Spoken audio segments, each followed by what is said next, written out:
Udaipur files movie पर रोक लगा दी गई है और रोक लगाई है उस दिल्ली हाई कोर्ट ने जिसके जज यशवंत वर्मा के घर बोरे भर भर कर नोट मिले थे। नुपुर शर्मा की पोस्ट शेयर करने मात्र पर उदयपुर के कन्हैयालाल टेलर की हत्या करने वाले मोहम्मद गौश और मोहम्मद रियाज को ढेरों सबूत होने के बावजूद 3 साल में सजा मिलना तो दूर गवाहों की पेशी तक नहीं हुई है। परंतु मर्डर को दिखाने वाली फिल्म पर मात्र 3 दिन में रोक लगा दी कट्टरपंथी मौलाना मदनी की पिटीशन पर। लोग कहने लग गए हैं देश में मोदी सरकार से ज्यादा ताकत कपिल सिब्बल, अभिषेक मनु सिंघवी और प्रशांत भूषण जैसे दलालों की है। सरकार बटला हाउस, ओखला और हल्द्वानी जैसे अनेक क्षेत्रों में बांग्लादेशी और रोहिंग्या घुसपैठियों के अवैध कब्जों पर बुलडोजर चलाती है, सुप्रीम कोर्ट रोक लगा देता है। सरकार वक्फ संशोधन विधेयक पारित करती है, सुप्रीम कोर्ट इन दलालों के कहने पर कानून पर रोक लगा देता है। सरकार कांवड़ यात्रा के मार्ग में दुकानों पर पट्टिका लगाने को कहती है, सुप्रीम कोर्ट रोक लगा देता है। सरकार अपराधियों और कट्टरपंथियों के खिलाफ बुलडोजर एक्शन शुरू करती है, सुप्रीम कोर्ट रोक लगा देता है। फर्जी गांधी राहुल को 2 साल की सजा मिलती है, सांसदी चली जाती है, सुप्रीम कोर्ट रोक लगा देता है। गुजरात दंगों के नाम पर दुनिया भर से करोड़ों रुपए का गबन करके उस रकम को डकार जाने वाली तीस्ता सीतलवाड़ की गिरफ्तारी तय होती है। सुप्रीम कोर्ट सिब्बल के कहने पर आधी रात को रोक लगा देता है। अपने कोर्ट ऑफिस में साथी महिला को जंगा पर बैठाकर ऑन कैमरा घृणित कर्म करते हुए उसे जज बनाने का लालच देने वाले सिंघवी जैसे गलीच का लाइसेंस कैंसिल करने की बजाय सुप्रीम कोर्ट उसकी गंदी वीडियो सोशल साइट से हटाने का आदेश देता है। मतलब चल क्या रहा है भाई इस देश में? सरकार का कोई रसूख मानता है कोर्ट या नहीं? आम इंसान की तो छोड़ो, एक वकील कोर्ट ऑफिसर होता है, कोर्ट साहब से कम पढ़ा लिखा नहीं होता।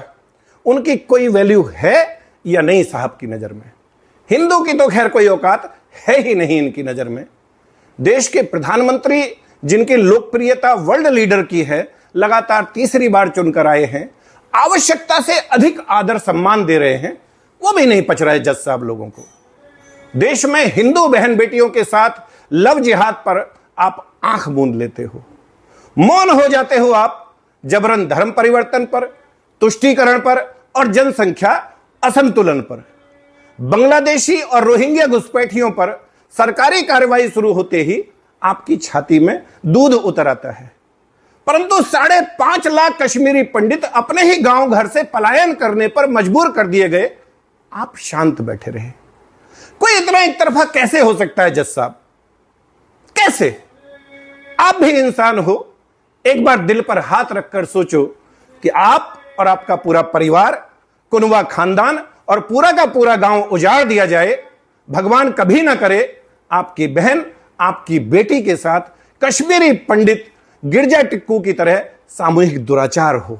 उसे नग्न अवस्था में जननांग के बीचों बीच आरा मशीन से जीवित ही बीच में से चीर दिया जाए, आपके भाई, आपके जवान बेटे की आपकी आंखों के सामने हत्या कर दी जाए, आपको आपके गांव, आपके शहर, आपके जिले से ही नहीं, आपके राज्य से भी आपको जान बचाकर भागना पड़े और 35 साल दर दर की ठोकर खाकर अपने ही देश में शरणार्थी बनकर रहना पड़े, आप कैसा महसूस करेंगे? पिछले 35 साल में एक बार भी आपकी आत्मा ने स्वतः संज्ञान लेकर जालिमों पर एक्शन लेने को कहा है? करोड़ों गरीब लाचार कैदी अपने ट्रायल की आस में जेल का नरक भोग रहे हैं, उनके परिवार और वकील अपनी जूतियां घिस रहे हैं। आपके पास सुनवाई का समय नहीं है, परंतु सिब्बल और सिंघवी जैसे धूर्त दलालों के अकूत धन के लालच में आप आतंकवादियों, भ्रष्टाचारियों और विशेष रूप से इस हिंदूवादी सरकार के विरोधियों के पक्ष में आधी रात कोर्ट बैठाने को तत्पर रहते हो। इस देश की सनातन संस्कृति के वाहक हिंदू समाज की मान्यता और आस्था में पलीता लगाने के लिए आप हमेशा आतुर रहते हो। अफगानिस्तान, पाकिस्तान और बांग्लादेश सहित शरिया वाले देशों में जजों की हालत क्या है, इस पर भी कभी विचार करना जज साहब। खैर, मर्जी आपकी, पर हां, कंटेंट ऑफ कोर्ट किसी एक अनिल चौधरी पर लगाने से बात नहीं बनेगी। देश के बच्चे बच्चे की जुबान पर यह बात है, और अगर यकीन ना आए तो अपने किसी सगे वाले के बच्चों से पूछ लेना, वो बताएगा भारत की न्याय व्यवस्था कितनी सड़ चुकी है।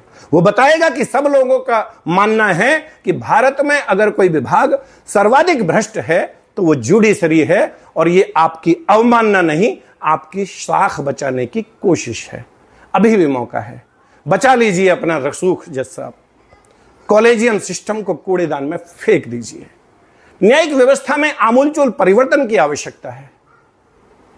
आप समझिए इस बात को। और फिर भी अगर लगे कि गंदगी को दूर करने की बजाय मुझ पर एक्शन लेना ज्यादा जरूरी है तो ठीक है, आखिर someone has to bell the cat. किसान का बेटा हूं, फौजी रहा हूं, शेष बचा भारत गजवाए हिंद की जद में ना आने पाए। जातिवाद से ऊपर उठकर तमाम हिंदू, सिख, जैन, बौद्ध एकजुट रहें। रोजाना 18 घंटे इस विषय पर काम करता हूं। कष्टों में रहने की आदत है, मर्जी आपकी। My number is 9310073539। Vande Mataram. Bharat माता की